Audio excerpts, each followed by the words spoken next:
পশুর কৃতজ্ঞতাবোধ। স্নেহ, দয়া, মায়া, ভালোবাসা ইত্যাদি হৃদয়ের কোমল বৃত্তিগুলি আল্লাহ পাক কেবল উন্নত জীব মানুষকেই দান করেননি, ইতর প্রাণী পশু পাখিতেও দিয়েছেন। তাই মানুষ যেমন অতি আদর যত্নে সন্তান সন্ততিকে লালন পালন করে, পশু পাখিও এদিক দিয়ে কম নয়। তারাও সহজেই মানুষের আদর্শ ভাগ বুঝতে পারে। এক ক্রীতদাস তার মনিবের দুর্ব্যবহারে অতিষ্ঠ হয়ে পালিয়ে এক বনে ঢুকে পড়ে। বনের ভেতর দিয়ে পথ চলতে চলতে সে দেখতে পেল একটি সিংহ এক স্থানে স্থির হয়ে তার দিকে একটি পা বারবার উঠিয়ে কি যেন ইশারা করছে। সে সিংহটিকে অসুস্থ মনে করল। সিংহের ইশারায় সে সাহসে বুক বেঁধে আস্তে আস্তে সিংহের কাছে গেল। সে দেখল সিংহের পায়ে একটি বড় কাঁটা বিঁধে আছে, ফলে পাটি ফুলে গেছে। সে পা থেকে কাঁটাটি বের করল, তারপর পথ চলতে লাগলো। এর কিছুদিন পর পলাতক কৃতদাসটি ধরা পড়ে গেল, আর ওই সিংহটিও ধরা পড়েছে। ধৃত সিংহটি একটি সার্কাস পার্টির হাতে এসে পড়ল।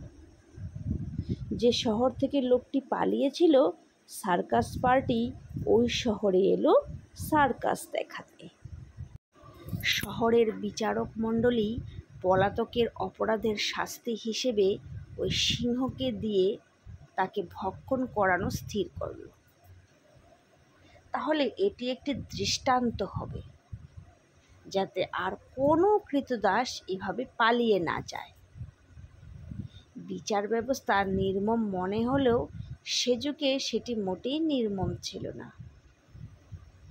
যা হোক, তারা ঘোষণা দিল, অমুক দিন অমুক সময় পলাতককে সিংহের সামনে নিক্ষেপ করা হবে। কিভাবে সিংহ তাকে ভক্ষণ করে এ দৃশ্য দেখতে প্রচুর উৎসুক দর্শক উপস্থিত হয়।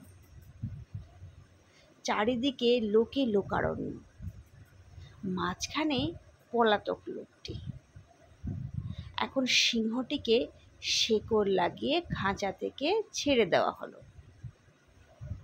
সবাই ভাবছিল ছাড়া পেয়ে সিংহটি আক্রমণাত্মকভাবে দৌড়ে তাকে শেষ করে দেবে। কিন্তু এ কি! সবাইকে বিস্মিত করে সিংহটি তাকে খেলো না, বরং পলাতককে সে সঠিকভাবেই চিনল। সেই তার পা থেকে কাঁটা বের করে দিয়েছিল। শিক্ষা: একটি ইতর প্রাণী তার পা থেকে কাঁটা বের করার কৃতজ্ঞতা প্রকাশ করতে পারে, আর আমরা মানুষ সৃষ্টির সেরা হয়ে কৃতজ্ঞতার বদলে যত রকম অন্যায় ও অকৃতজ্ঞতা প্রকাশ করতে মোটেই কার্পণ্য করি না। এটা কি আমাদের চরিত্র হওয়া উচিত? গল্পটি শুনে ভালো লাগলে আপনারা নিশ্চয়ই লাইক, কমেন্ট এবং শেয়ার করে দিবেন। নতুন নতুন গল্প পেতে চ্যানেলটিকে সাবস্ক্রাইব করতে ভুলবেন না যেন। নমস্কার।